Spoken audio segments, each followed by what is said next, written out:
Good afternoon, everybody. I hope your day has gone well. I hope as we come now to the close of another Friday afternoon that your week has gone well. And I hope that the comments that I will make here this afternoon briefly will be of some encouragement and some help. One of the faces in the crowd at the crucifixion of Jesus was a man named Joseph of Arimathea. And Joseph was and is a person of importance for a number of reasons. He's also a person for me of influence and example. And let me explain what I mean by that. Here's Joseph of Arimathea. He's from Arimathea, which is identified as a Jewish city. He is a good and righteous man. He's identified as a rich man. He is a member of the Jewish council, and in fact, he's a prominent member of the Jewish council. He's waiting for the kingdom of God. All of those good, noble characteristics in many ways. But Joseph has a challenge.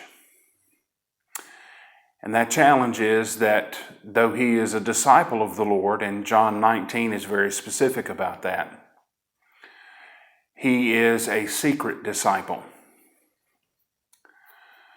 But then something happens with Joseph. After the crucifixion, the text says that he went and asked Pilate for the body of Jesus, and he received his body and went and buried him. What took place? What changed in Joseph for that to take place? I think Mark 15 verse 43 gives the answer to that. And it says that Joseph came and took courage and went in and asked for the body of Jesus. I want you to think about that. It was a significant risk for Joseph to do that. After all, let's talk about some things that he would have put at risk to go in with courage and ask Pilate for the body of Jesus. It is the Feast of Unleavened Bread. It's the Feast of the Passover. And to touch a dead body, if he's still going to be acceptable to the Jewish people, to touch a dead body would mean defilement. He is a member of the council. Now, it's true that he did not consent to the death of Jesus when the council gave that decree. But now he's going to be going against the very council that he has up until this point been a part of. He is a prominent member of the council. That makes the danger even more so.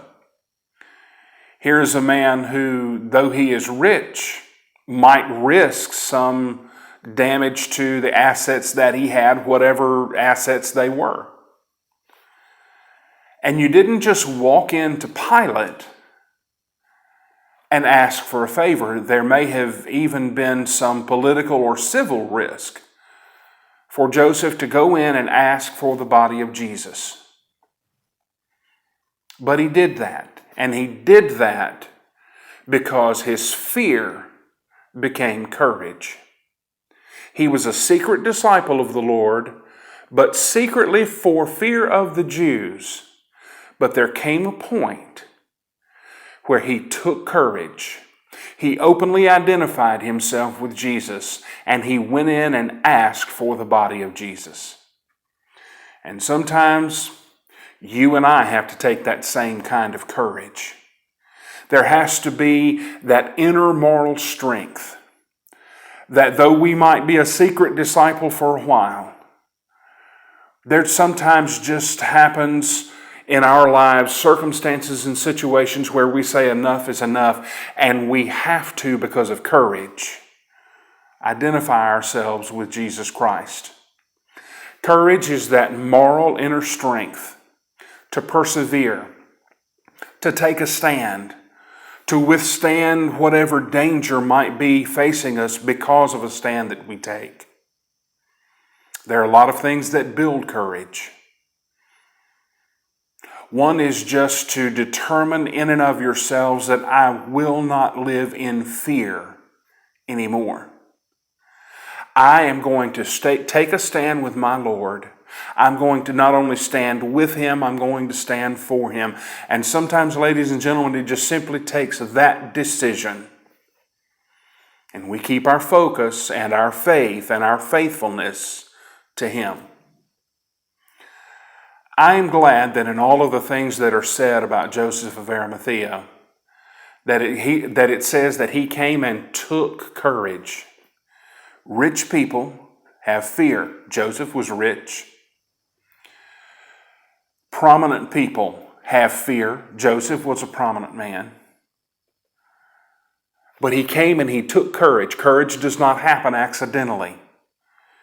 You and I have to seize courage and just decide, I'm going to stand for the Lord. I'm going to stand with the Lord. I'm going to do what is right. And sometimes that just simply takes the decision and the choice to do what is right, no matter how the chips may fall. As we go into a Friday afternoon and into a weekend, we finished a work week, I hope that we'll think about the moral courage that Joseph showed in Mark 15 when he went and asked for the body of Jesus. If this benefits you, share it with somebody else. If you'd like, you can subscribe. But most importantly, I want you to take the lesson that we can all take from Joseph, and that is, there are times when we just simply have to take courage. And today is one of those days when we need courage and when we can take courage. Thanks for listening. See you soon.